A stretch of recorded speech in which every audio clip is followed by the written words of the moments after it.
The Dingers Pod is on the air. I am not Mitch. I am Jake. I am filling in briefly to start the episode as he is getting back from his son's Little League game. I am joined by Jeff and Kevin, as always. Gentlemen, how are we doing tonight? Go ahead, Kevin. I'm doing okay. I think I've got a sinus infection, so I will be that's clearing my rough. throat. I will be trying to mute. So yes, folks please. who are listening in the car later on and having to deal with that, I apologize now. Jeffrey, take notes on muting. You know, I've never called him out on that, but there are times, there are moments. But yeah, otherwise, it's been going pretty well though. I'm enjoying seeing these box scores that have been coming my way, but we'll get into that in a few minutes. Wait, how was your Father's Day? Oh, it was great. It was good. We went out to dinner with my folks, and my oldest son came out and joined us, which was nice. Hadn't seen him in a while, so that was good. Otherwise, it was a nice, relaxing day. The wife took the kids to the pool. I slept because I may or may not have been a bit hungover from the day before. You know, nothing wrong with that. Nothing wrong with that. Jeff, how are you doing? I noticed your skin or your upper lip is a little barren at this moment. So how's it going? Not bad, not bad. You know, I had my bi-monthly cut and shave down in Des Moines on Saturday, so I'm a new man for another couple of weeks. I'm also apparently was in the sun way too long today because I have raccoon eyes. Yeah, look at that tan line. Yeah, I did. I had to fill in for a buddy on his 2-person golf team tonight at the country club south of town. So I got a quick 9 in after work and completely wasted the shower I took after work. So, oh yeah, it is hot outside. It is hot. It's so muggy. That Midwest heat is finally coming. We're hitting the 90s in Madison this week, and I am not looking forward to it. If one person tells me it's not the heat, it's the humidity, I'm going off. I can't wait to tell you that. Next week I'm going to be all about. That's going to be the title of the episode.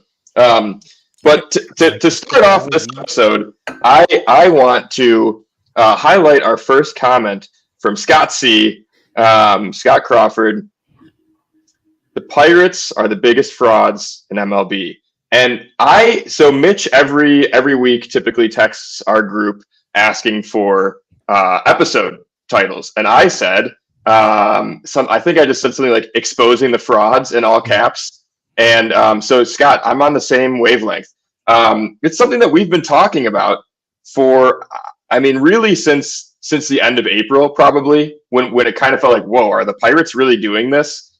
They were.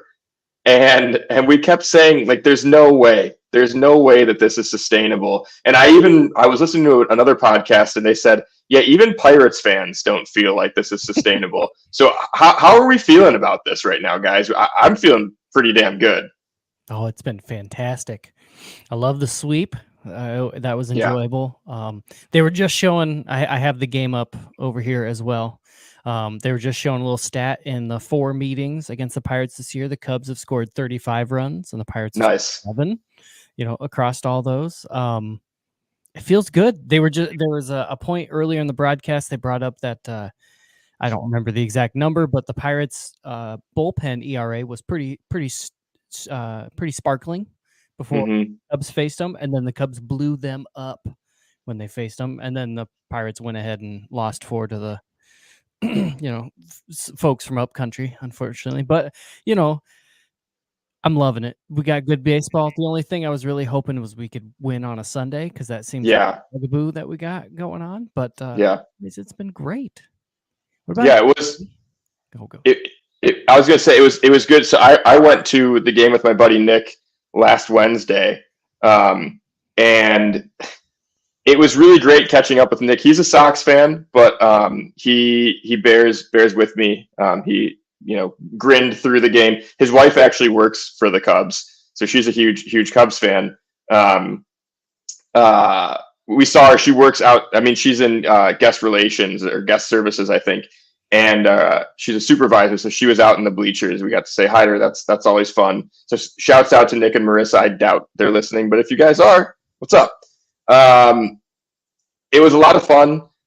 Early on, though, it kind of was like, okay, well, this is a good thing Nick and I are catching up. It's been a minute since we've, gotten to hang out.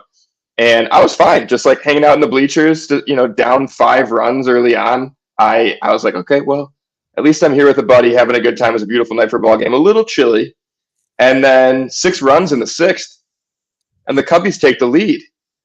And I'll tell you, boys, the bleachers were, it was a party out there on a Wednesday night.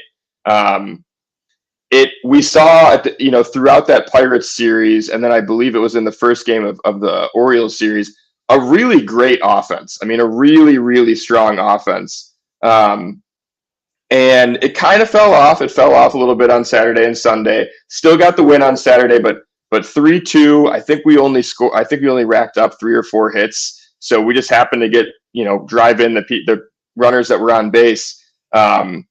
But hey, if we can stay somewhat consistent with the offense and not get like tonight, obviously the offense has looked good. Shout out to my guy Mike Tauchman. What the hell, man? Right? That's an alternate title for this episode, Talkmania.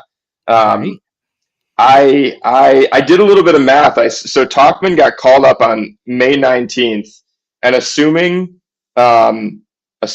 we win tonight, and it's looking pretty good right now. Assuming we win tonight, we will be 15-14 with Tauchman on the big league club. And he's batting. His stats in June. In May it was kind of rough, but in June he is. Oh, hang on, I just had this. In June he is. Wow, okay. He's doing very well. Very well. In his last 30 games, he's batting .305. 422, 378. So he's not slugging a ton, but he's getting on base out of that leadoff hole, which is what we need. Jeff, what have you been seeing in this offense? What's been looking good from your perspective? Oh, wait a minute. You're unmuted, but we can't hear you. Nope. Can't hear you. I guess, Jeff, you can't use the mute button because this is what happens. My bad. Hang on. Let me try something really quick. Let me see if I can. Let's see if I mute and then unmute. Give it a go. Nope. He's probably cussing me out right now. That's what's happening. I'm glad I can't read lips right now. Right, me too. Oh, nope. That was clear as day, though. Yeah, that was pretty clear. Shout out to the couple that are watching right now. A reminder that you can always, if you're listening on the audio side, you can always catch us live Monday nights on the Cubs on Tap, the On Tap Sportsnet YouTube channel. So if you're listening, please subscribe, give us a like. It helps drive more traffic to the videos. And then, if you're even if you're listening after the fact, go back. If you throw us a like, a thumbs up on the video, it means a lot to us. But if you can, tune in live. I know obviously the game's on right now, but it's great when we've got people in the comments participating in the chat. Kevin, I feel really good. Do you feel like, has there been anything that stood out to you watching the games that seems kind of like, oh, this is why they've been able to turn a corner? I don't know. I haven't looked to see how Bellinger's been batting since he's come back, but adding him back in the lineup just made all the people around him it's kind of that effect. Pitchers got to pitch to him, so you're going to get a little better pitches coming to you as those other batters. But everybody else seemed to have picked up, I don't know, the pace, getting a little more stuff they can actually hit and drive. And I've been pleasantly surprised by the amount of small ball we've played. We've had a few dingers, but that has not been the main way we've been scoring runs. In fact, I think I can't remember if it was Saturday or if it was Friday. There was like a slew of runs on like singles and doubles, and then a walk and getting a guy over and stuff like that. And it was just like, oh, this is nice to see. When I get the little score update on my phone and it's a giant paragraph I have to read because it was, so-and-so singles, Tauchman and Morel score, so-and-so goes to third or something. It's like, holy shit. Like, we've got a lot of base runners. We're keeping the base paths really busy. Mm-hmm. I love Tauchman. Tauchman's bat right now has been fantastic. I like that the Cubs organization kind of foresaw this a little bit and started throwing Bellinger in at first base at Right. Iowa Right. before he got recalled, which was cool to see. And then I kind of like him at first base because that's been kind of a hole. Unfortunately, kind of the other hole that we still have around the diamond is our third base has kind of been a little wonky. Yeah, I was gonna say before I touch on some of the points you made there, I can't remember who tweeted it today, but somebody was talking about like what moves would you want to see the Cubs make at the deadline, and a lot of people were saying Jeff's back. Let's see if we can get his audio going. But a lot of people were saying, Jeffrey, do we have you? Can you hear me now? Yeah, we got him. Okay. All right. Technology. Yeah, it's a blast, huh? Oh my God. So we're talking, Jeff, about what we think, has been different for the Cubs over this hot stretch. But Kevin brought up that third base has still kind of been a hole in this lineup. And I think so. This tweet was, what kind of moves would you like to, if the Cubs are buying, who do they get? People said bullpen help. I still think if you're a contender, you can always use help at the back end of the bullpen. You can never have too many arms, good arms, I should say, too many good arms. But yeah, my first instinct was third base, and I don't know who's going to be available. I have not looked into who's available at the deadline. But Scott said, "Shake rocking the Dick Dastardly mustache is the vibe." Thanks, Scott. Yeah, my one fan Ian Mahan has been requesting that I bring it back. So again, that's more content you can get if you watch us live. Yeah, I do think maybe Nolan Arenado will be available. Oh my God, yeah. Yeah, Nolan Arenado. Mitch is back. Mitch, take it away. Do you have thoughts on third base or what? I don't know. Like, yes, I'm just now joining the podcast. My son had a baseball game. So you're going to have to catch me up a little bit of what you guys been talking about. But yeah, we're in sell mode now. Like, this is awesome. Cubs are playing some great baseball. Buy mode. Buy mode. Sorry, we were in sell mode a couple weeks ago. Last week was last week. What a difference a week makes. Yeah, in no Cubs kidding. Baseball. But yes, we're in buy mode, and I had it on MLB Network, I think on Saturday after the win, and they had Jake Peavy on. And it was actually great because Jake Peavy's like, I've been watching this team a lot in the last month, and they have the makeup of a team that is going to make a scary run in the second half. They have youth, they have veteran leadership. If they could figure out their bullpen, which they have been the last couple of weeks, this is going to be a scary team to watch the second half. And if you are only 4 games out at this point or come trade deadline and they sell, Dansby's going to be walking himself to the front office and saying something. So he's like, I think Dansby has more pull with this team, and he's going to pull some strings to get somebody. So at third base, I don't know. It's going to be who's going to be available and who over the next week or two, what teams kind of drop out to see who becomes available. Yeah. I mean, Nolan Arenado might be available. The Cardinals are playing some garbage baseball, and that team looks a mess. He might want out. I watched an interview with him the other day, and he was not happy. You could just see it on his face. He was like, "Get me out of this," because this is so. I don't know. Maybe Nolan Arenado. Imagine this infield with Arenado at third base. That defense. If you keep Bellinger at first base and you slot in Arenado at third, I mean, watch out. This team looks, because that is the thing. I mean, I think still probably in the minority that I'm happy with how Madrigal has played overall at third base. Obviously more on the defensive end. What do you got? Tim Anderson. No, I don't. Anderson's down this year. Anderson hasn't been playing very well this year. J.D. Davis from the Giants. I like J.D. Davis. Yep. I like J.D. Davis. I don't know what his contract status is. They just got him last year, I think. And JD Davis is very much the type of guy that the Giants front office wants. And with them losing Brandon Crawford at the end of the season, most likely, they need Davis at third, and then who's the young guy? Casey Schmidt will stick at shortstop. So it's tough. I mean, I haven't really, taken the deep dive into who could be available at the deadline yet, because I'm still not, as I'm sure the front office isn't either. I'm not sold that they're going to be buying. Right now, I think it's going to be more of a stand pat situation and just kind of see where things go. But yes, clearly third base is a position of need. And I'd like to see them address it at the deadline, because the offseason doesn't look great. It's Matt Chapman, who started red hot and just offensively, and then just has been back to, kind of what we expect from Matt Chapman. Unfortunately, we talked about that last week. We talked about that up a little last week.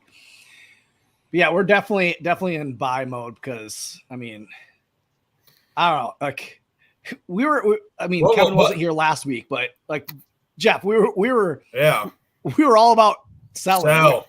Yeah. No, what a difference 5 wins will do. Right.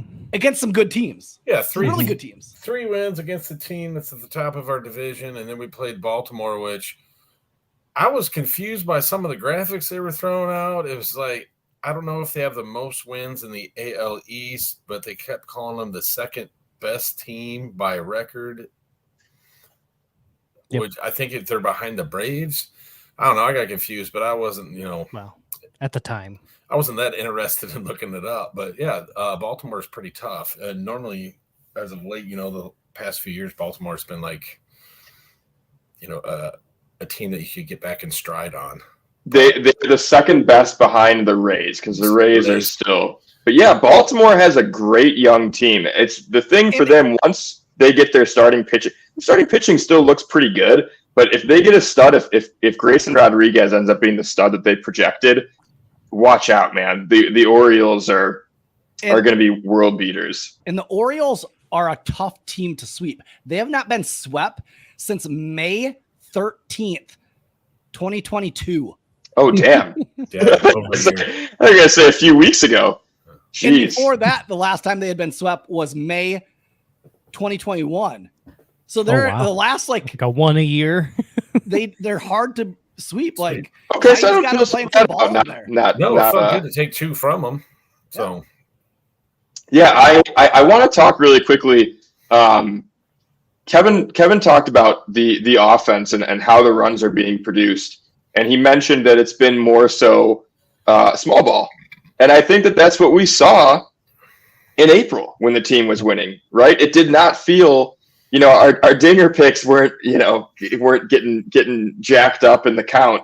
It was things were staying relatively low, but they were winning and they were putting runs on the board. I mean, they had what was it like at the end of April, the best run differential in the league, like in all of MLB. You guys notice when I'm at the top of the dinger pick, we go on a winning streak. What are you saying? That's not relevant. Not related. Yeah, I don't think there's any correlation there. Cool to point it out, though. Well, no. Yeah, good for you. More of the fact that 3 weeks ago I pointed out when I'm at the top of the dinger picks, we go on a losing streak. Oh. Yeah, well, Saturday was the day that we had. It was Dansby and Morel both went deep, right? So, and luckily the long ball worked for them that day, because the bats weren't getting it done against. Who was pitching? Was that Kyle Gibson on Saturday? Yeah, Gibson on Saturday, and then Dean Kramer yesterday, and both decent pitchers. Obviously, Gibson a solid veteran, and Dean Kramer's been kind of up and down. He was a big piece, and gosh, some deal I think with the Dodgers or the Yankees that Dean Kramer came over to Baltimore from, and he was supposed to be like a big pitching prospect, and he hasn't quite panned out, but he was able to stick it to the Cubs yesterday. I think going forward, I obviously feel good about tonight. I feel good about the next 2 games against the Pirates. The pitching matchups are going to be roughly the same because Beto was in game 2 of the last series. Does that mean we avoid Mitch Keller again, or maybe we get him in the 3rd game? Ooh, it'd be really nice if we could avoid him. I thought it was going to be. They said earlier tonight, like in the 3rd inning, that I think the starts matched up the way they did last week. Oh, okay. Funny. Yeah, I mean it's and even Keller has been brought back down to earth a little bit. I know in his last start, and maybe in his last couple. We get Oviedo and then Hill. Okay, yeah. I wanted to point one thing out. So the first win of the Giants series. So we won that series. So since then, the Cubs have a WRC plus of 106, on base percentage of 345, which is something that you really like to see. The BABIP, that's the one thing. Like they've been talking about all season about how it just kind of feels like, especially in May, it felt like balls weren't falling their way. And since June 9th, this does not include today's stats. Since June 9th, a 313 BABIP, which isn't off the charts crazy. Like that's I don't know what the average is. Let me pull up all the teams here. But that feels more in line with like what you should be seeing, especially with the shift rules, being what they are now. So that BABIP falls ninth in MLB in that time frame. And the 106 WRC plus still not like tops in the league. It's right in the middle, 15th. So K rate, good K rate, walk rate up a little bit. The isolated power numbers not as high as you'd like. But again, if they're playing that station to station baseball, like we all grew up playing baseball. Obviously, you guys have Mitch and Kevin. You guys have kids playing baseball. Every coach says put the ball in play and good things will happen. And that's all we can ask for, I think, from this team right now. And like the makeup of this team, like the Mike Tauchman effect, like, yeah, he had a dinger on Sunday, but what he's doing is he's just finding gaps, like hitting line drives in the gaps. We have Nick Madrigal come up tonight, pinch hit, like hit a line drive right up the middle. That's like the type of team we are, especially when you have like a Bellinger just coming off injury. Like I don't expect him to be coming off injury they had and hitting bombs right away. But we have Morel, who's back to being hot with the help of Dansby Swanson, like giving him some advice of like, hey, get back to like hunting your pitch. Like, like quit going out of the strike zone, just hunt your pitch. And I mean, that's what veterans do. They help out the younger guys, and it worked for Morel. You have Morel providing the power. And I am telling you, Dansby Swanson, as the summer gets warmer, he's going to start driving in more runs, and you're going to see the ball flying out of the yard here. Like I watched him Saturday a little bit and Sunday, and it just felt like he's missing just a little bit, like some balls. And like I am sure like he's going to get up to 20, 30 home runs by the end of the season. So as the Cubs get hot here going into July, like he's going to start providing some more offense and driving the ball over the fence. So like he's going to be there to be able to drive, but it's just the way we're made up, guys. Like this team is not going to, Mancini's not the guy who is going to be hitting the ball over the fence every single time. And he's right now, he doesn't have a spot. Like, so there's one guy that we thought was going to be hitting a lot of home runs for us. Right now with Bellinger playing a lot of first and Tauchman, there's no way you could take Tauchman out of the order. Like he's been exactly what the Cubs need, like contact, driving the ball, barreling in balls, and playing a great center field. And when you have that, then you can move a Bellinger over to first, and you're going to still get the offense that you want. So like, I mean, it's working out, and then Morel providing a little bit of power, and I want to see Seiya start heating up and drive the ball. I think it's only a matter of time. I mean, you guys know I listen to all these fantasy podcasts, and every time Seiya Suzuki is brought up, most of the experts are saying hold on to him. Like the batted ball numbers look good. He's gonna come around. He's still hitting the crap out of the ball. I haven't been paying close enough attention to his at bats to see if he's getting screwed over by borderline calls, but we know that's been an ongoing narrative for him, or an ongoing issue, I should say. But yeah, I think you're right, Mitch. I think 20 or 30 home runs by the end of the season for Dansby would be quite a tear for him to go on, but I'm open to it. I'd love to see it. And my best friend, Ian Happ, has been getting hot. Yes. And that's helped a ton. Very much so. We need Ian Happ to be playing like last year, Ian Happ. Yes. And I mean, his slug was way down. I don't have the number in front of me, but it's way down. He just does not look the same, and his batting from the right side has been it's been really rough. Yeah, really rough. And so but now you saw a little stretch of him. Like with him, it seems like it only takes one game for it to click and to turn. Like we saw it 2 years ago. Like it was one game, he barreled the ball and it was like, oh, that's how I do it. Like that's my swing. and then he's on. So it only takes one with Happ. And so we saw a good series out of him. I want to see it kind of carry over again to this series and see what he does. So he's crucial to this team being successful. He is. Whether we like it or not, he's crucial. And I mean, I think it's worth noting too that despite the offense as a whole, some guys that we don't expect, that we expect more out of them offensively, haven't quite been performing to their peak. Defensively, no one skipped a beat.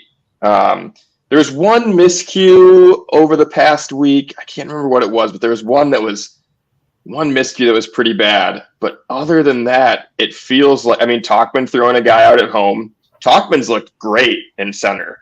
And again, that touches on why, as Kevin said, why they had Bellinger playing first base before coming up. And I do believe that there is something to preserving his legs. But again, it's nice to have the flexibility to be able to do that right now.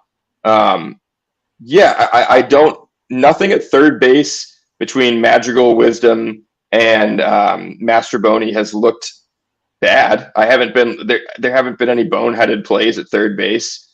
Happ is still playing the Gold Glove caliber defense in left.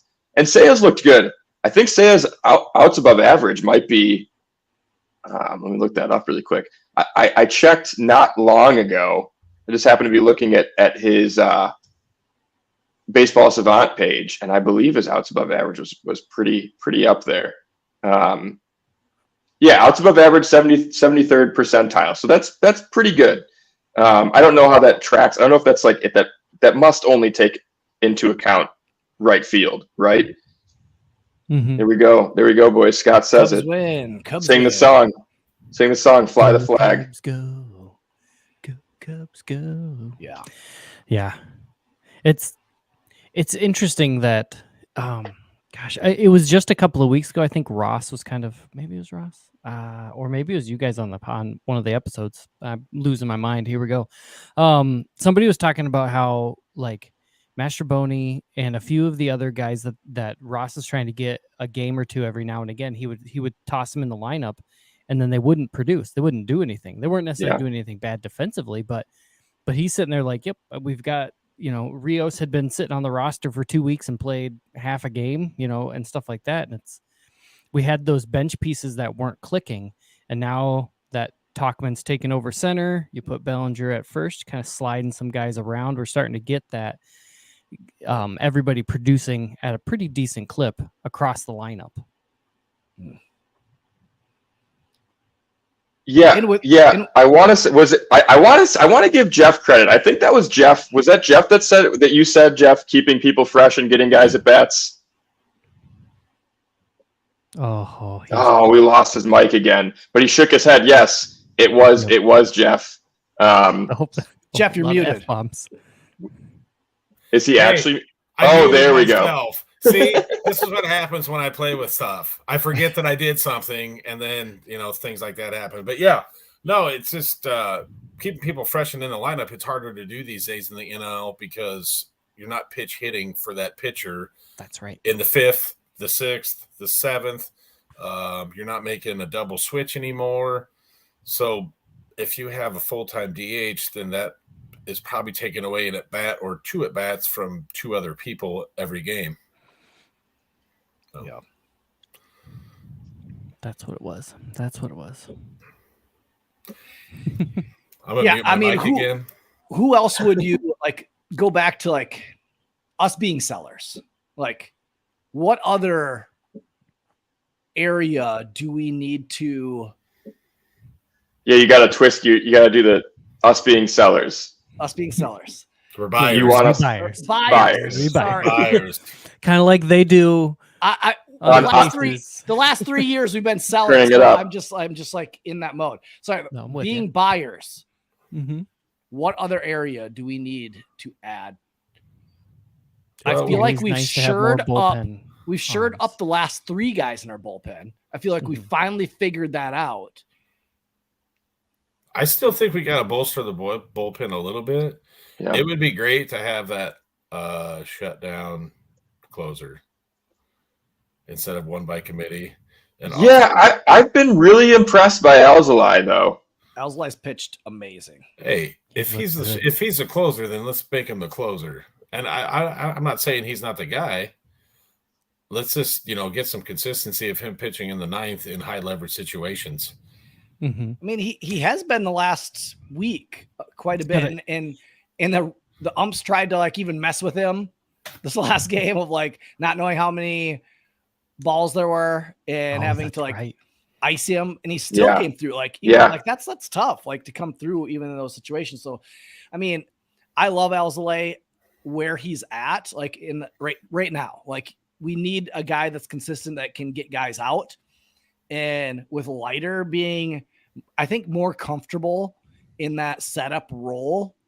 Alzolay looks really comfortable to be the end guy. Agreed. Adding one more guy in the pen. I know Jed probably wants that to be internal. He wants that to be internal. But you add a guy that a team, could help you in the future. Note that we are going to probably get Cody Hoyer back eventually here in the next 2 months. So that's one guy to add in there. And if you could pick somebody up at the trade deadline, our bullpen's going to look really, really good. I really am a believer in our bullpen. It just took a lot longer for us Cubs fans this year than it has in the past couple of years. And Jed said that the market was harder to find bullpen help this year. But yeah, I agree with who was it that Joey, give me one more bat. I've said it the whole year that we're missing some slug. We're missing some slug in this offense. We're missing a guy that can drive in some runs. And if we could find that, it might be hard, but if we could find that, that would really shore up this offense. This offense is good. This offense is going to score some runs. We still get caught in a lot of really close games. Going forward, I think we're going to. But if we could pick up a bat that could drive in a lot of runs, that would be huge to put at 5, 6, 7 in this order. I'm okay with where Morel and where Madrigal or whoever we put 8, 9. I think the contact bats, enough of them. That's what we've wanted for years with Rizzo and Bryant and back in the day. So I'm okay with that. It's just now we need to find that one other, or having Hap come back to form. That would be great. Just dandy. I went to Fangraphs and I just put in batting leaders 2023 and just clicked on the slug column. And, Shohei, can we fit him in this lineup somewhere? He's the top slugging batter, according to that Fangraphs. We're going to lose a farm system trying to get that guy at the deadline. Right. We'll just sell him whole Myrtle Beach Pelicans. Right. Yeah, there we go. I So I'm looking at the free agent tracker right now. So who's going to be free agents this offseason? And obviously we do that because it's more likely that teams are going to trade off rental pieces. Yes. So I'm looking at it right now. I mean, and this includes guys that have, team options or player options. I mean, the first guy that I see on here is not a guy that I'm ecstatic about. Is it Alex Bregman? No, it's not Alex Bregman. Bregman must still have a couple more years left. He may have even been extended. It is a third baseman, though, and he was drafted by the Chicago Cubs. I'll give you guys Chris Bryant. No, Bryant just signed a huge deal. Yeah, this is a guy he's got a mutual option. He's got a mutual option. It is not Chris Bryant. Candelario. It's not Jamer, but I do like Jamer. I do like Jamer as an option. He's on my fantasy team. He's been playing a good third for me. Coming from Washington, that's a team that's going to be selling pieces. Yep. So it's Josh Donaldson. Oh. The oft-injured, over the hill. I mean, he's about to turn 38. Easy. Hey, you know the context. You know the context. I'm not crazy about it, but I do think that that's a guy that the Yankees will probably make available. Otherwise, I mean, like, I'm not interested in Evan Longoria. Let's see. Scott has a list here. He says, "You see this? Ohtani, sure. Barnes, Matt Barnes. I think that must be a bullpen arm. Barnes. Let us know, Corbin Scott. Burns? Do you mean Burns? No, he said Chris. I just want to make sure for the listeners. So, Christian Walker, Chapman, Aroldis Chapman, or Matt Chapman. I guess it could be either. Chafin, Arenado, Bryant, Sonny Gray. It's a lot of deals there, bud. Yeah, I don't know. I mean, of those guys, I'd love to see Chafin back. Christian Walker, I don't know what his contract status is, but he's an underrated hitter. I mean, that guy hits the ball hard. Yeah, I mean, otherwise, like, there's not a whole lot on. I mean, CJ Crone, there's some pop. I mean, you're not looking at Jesse Winker. He's unfortunately not done anything. Eddie Rosario's so he's an outfield option too. Is that lefty bat or how do they have to say? Yeah, he's a lefty bat. He's really been good, but obviously on the Braves, they're a competing team. Yeah, it's going to be slim pickings. I think Jed's going to have to be creative. I think we're going to see him pony up for a guy who has club control. We've got, in the context of talking about a potential Cody Bellinger deal, I don't think we're going to see an extension mid-season, but there's going to be, if he's not traded, there's going to be a qualifying offer made to him, and that could end up panning out into a multi-year contract. But if we do sign Cody Bellinger, or if Jed wants to sign Cody Bellinger to a longer-term deal, then you've got it opens up flexibility, obviously, like we talked about earlier, with outfield and first base depth. And having that depth obviously makes it so, like, I've talked about on the podcast before that filling first base is easier than filling probably any other position on the field. At least with the quality option, because you can turn any infielder, catcher, or corner outfielder into a first baseman. So if we sign Bellinger and the plan is for the next couple of years at least have him playing center field, then we can deal from that outfield depth. I don't think we're not going to give up Pete Crow Armstrong unless we're getting something big back. But I don't know. It's going to be. Fish. What'd you say, Jeff? So we got to get a big fish for that. Yeah, and I think that's the move that's going to have to be made. I think that's the only thing that, like, looking at this impending free agent list, like, that's the only thing that really makes sense to me. What do you guys think? Is this the year to deal from that depth? I think that's the next question, right? Ooh, I don't know. I think you hang on to some chips. For me, it's You're muted, Mitch. You're talking and then you muted yourself. Yeah, you muted yourself. For me, it is looking at the division. So when I look at this division, the only team going forward over the next couple of years that scares me is the Cincinnati Reds. Yeah.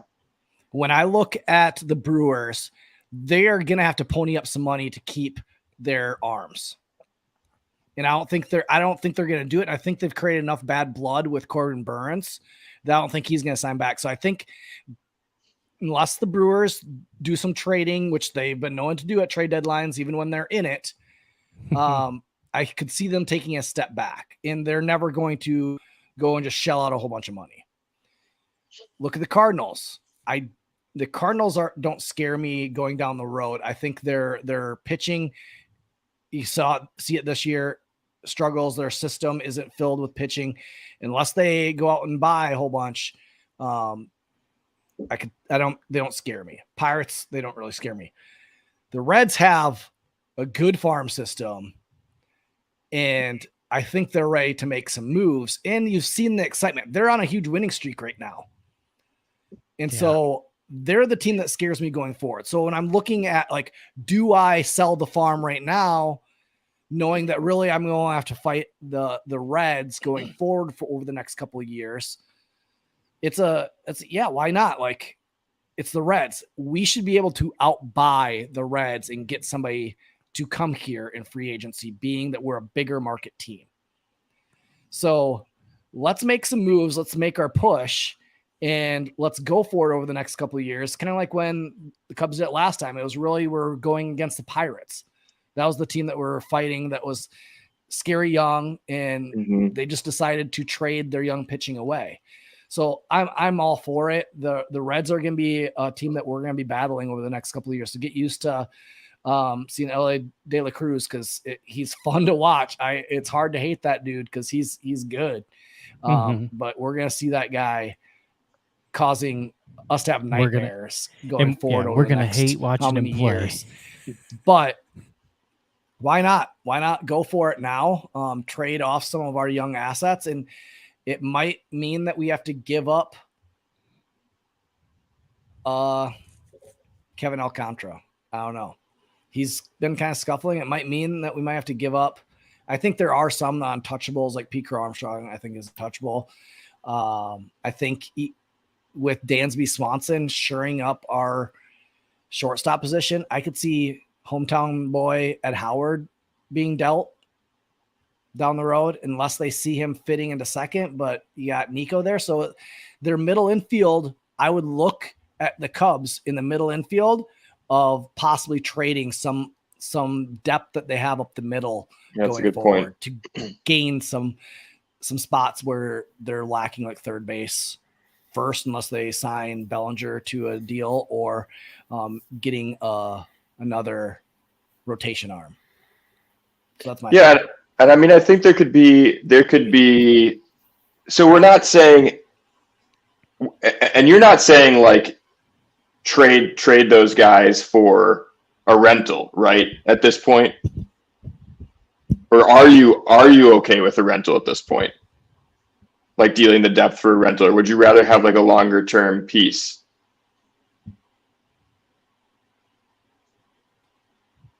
Hang on, Mitch is kind of lagging. But he does bring up the good point, though, that you kind of forget that there is some middle infield depth there. I think Jonathan Perlaza maybe is the other guy. Can't remember if Perlaza is an outfielder. I get him mixed up with Yohendrick Pinango, who I'm pretty sure Pinango is the outfielder. But yeah, there's definitely some infield depth there. You look too at someone like Chase Strumpf, who I think Chase Strumpf, he could be more like the bench bat, like the quality bench option. But I don't know if Strumpf is.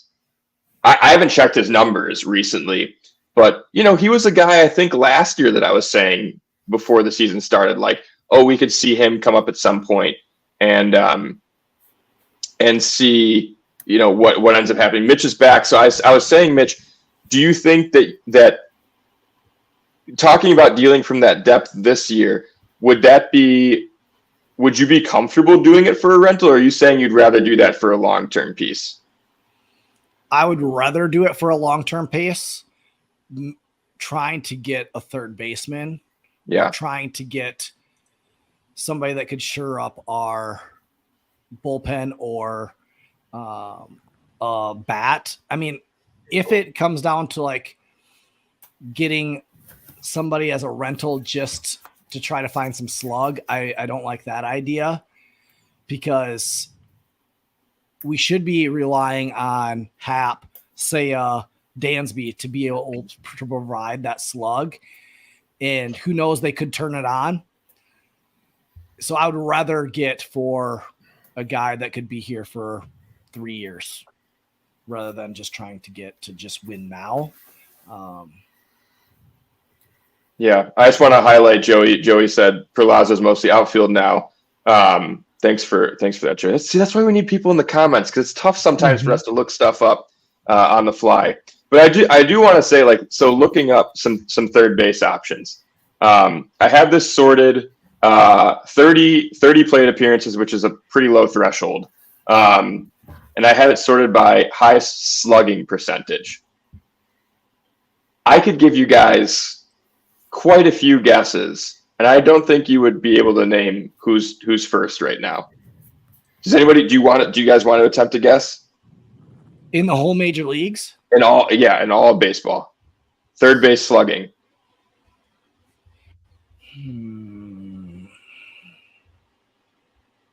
Geez, I don't even know. Yeah, I have no idea. Bregman? No, Bregman.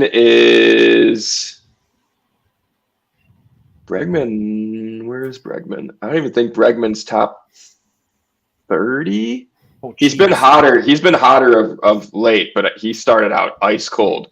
It is Jake Berger of the Chicago White Sox. And you brought up Tim Anderson. It's tough because the AL Central is in the same position as the NL Central. So like the White Sox front office is probably looking at their team the same way the Cubs front office is looking at their team, where it's like, what do we do? Because it's like, I mean, fucking Lance Lynn just struck out 16 batters yesterday, and they lost.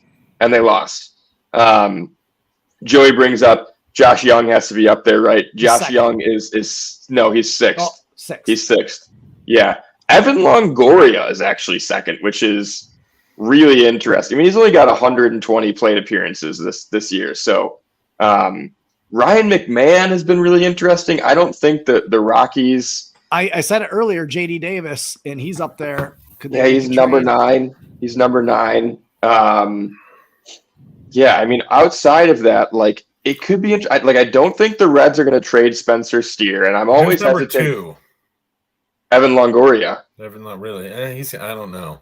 I know, and this is a super low threshold that I've used. Ryan McMahon's number 3. Ryan McMahon's a guy that's been on radars for a long time. I feel like Ryan McMahon number 3 cheaper than we can get a number 1 or a number 2.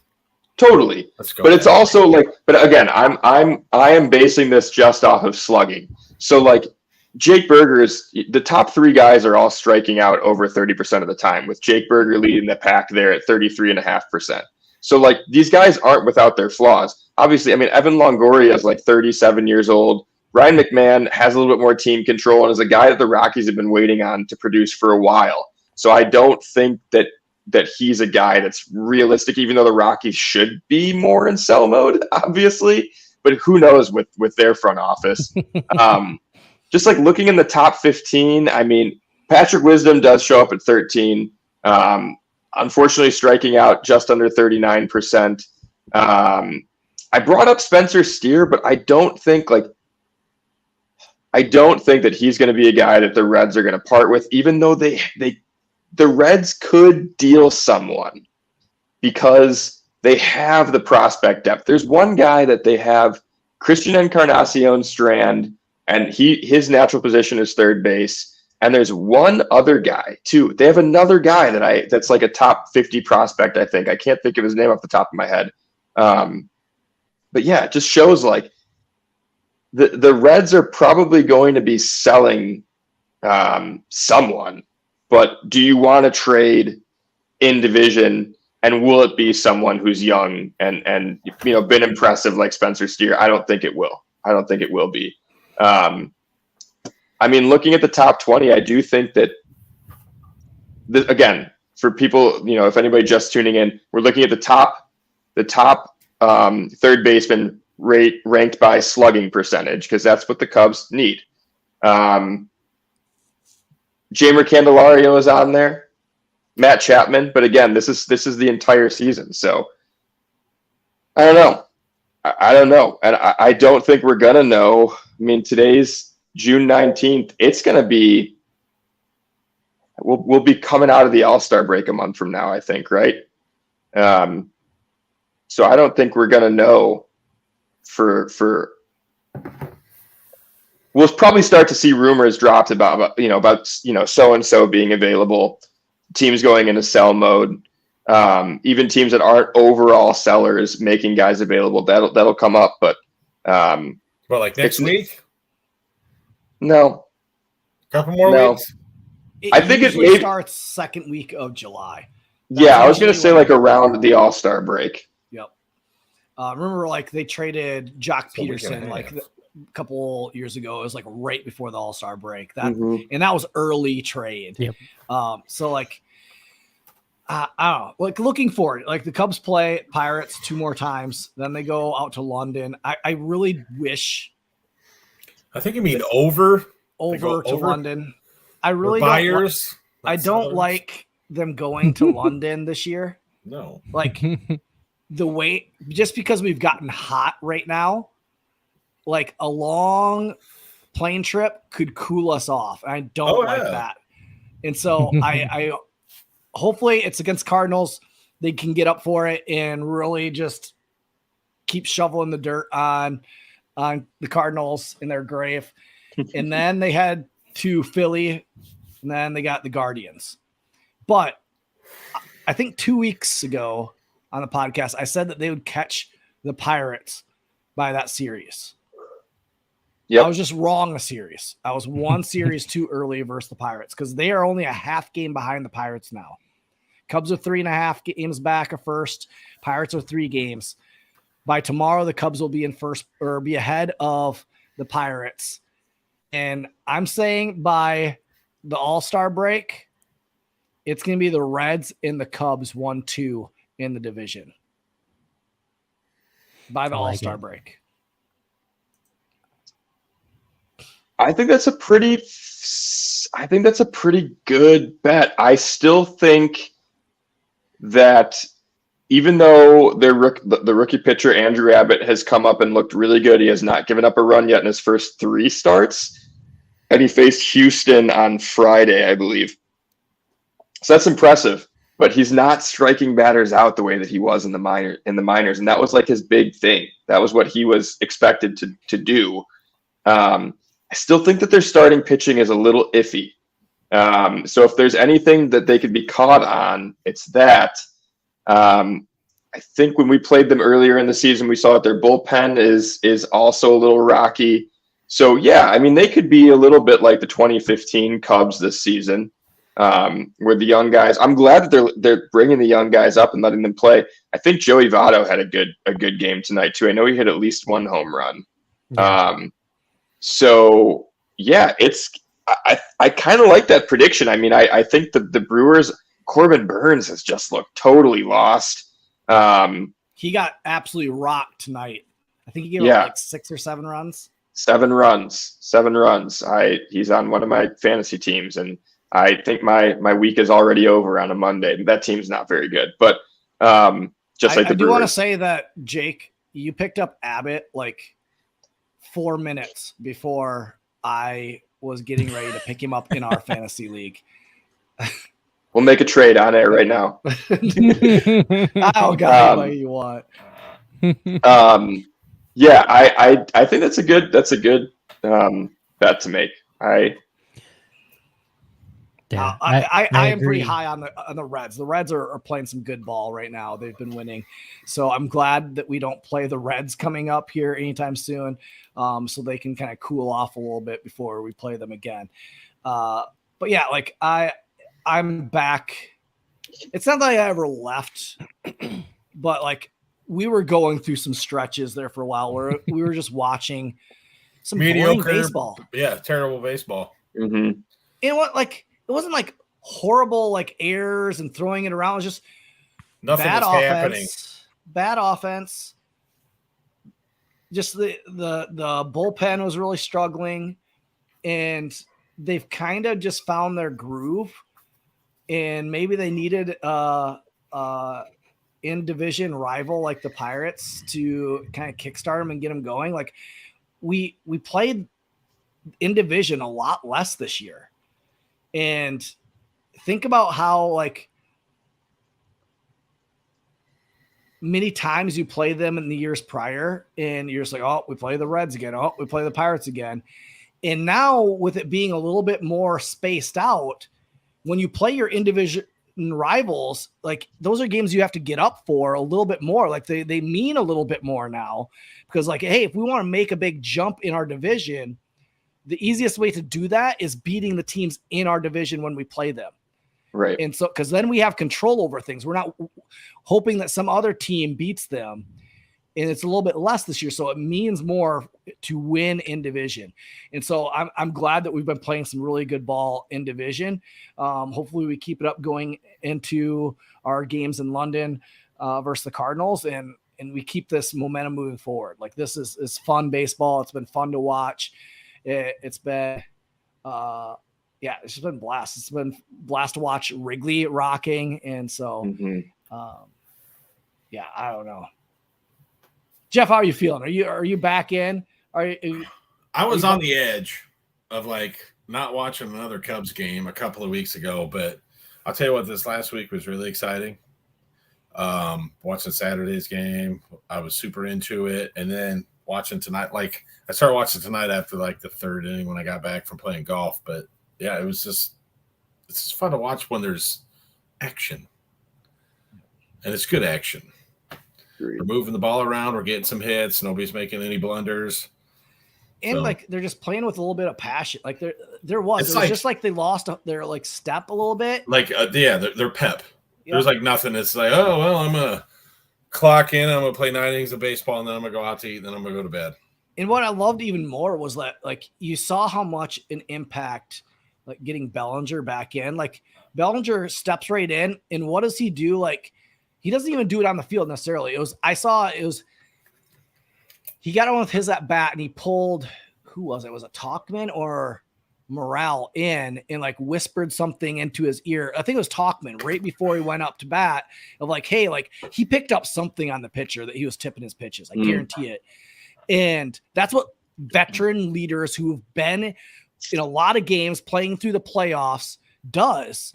And that's what difference he makes. And he makes a difference in this just being in the clubhouse. Like, I know people didn't like when Eric Hosmer was there, but like, I guarantee you he got pretty good at like picking up those things and just being a veteran guy in the clubhouse of like helping guys do things. Like, yeah, I'm glad he's not getting playing time and he's now done with the Cubs, but like, that's what difference of having like a Bellinger in there does. And so I love where this team is headed. Let's just keep playing some good, solid baseball. We have the starting pitching.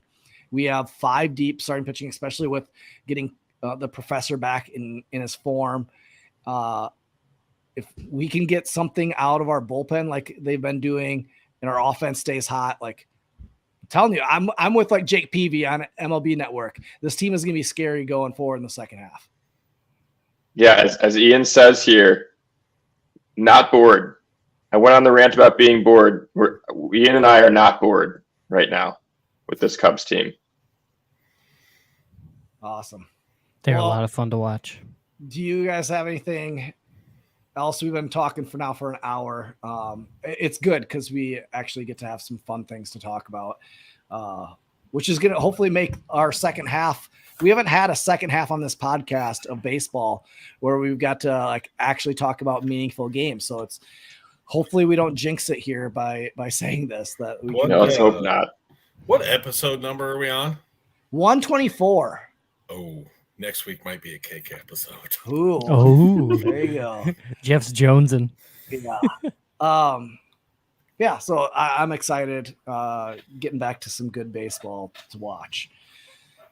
Watch a lot of really bad baseball coaching youth sports, so it's good to watch some good baseball when I turn on the Cubs. So yeah, yeah, that does it for me. Like I'm good. You guys good? Yep. I'm great.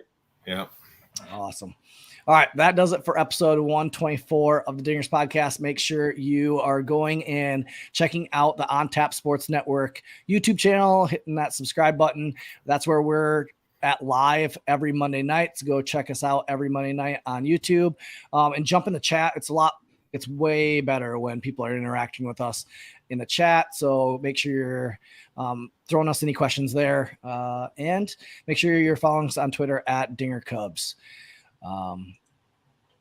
That does it for episode 124 of the Dingers Podcast. Go Cubs, and thanks for listening. Poutine or chili cheese fries? Which way you guys going? Chili cheese Poutine. fries. Chili cheese fries. Yeah, I'm doing both. Why would I limit myself? Good Lord. All right, thanks for listening.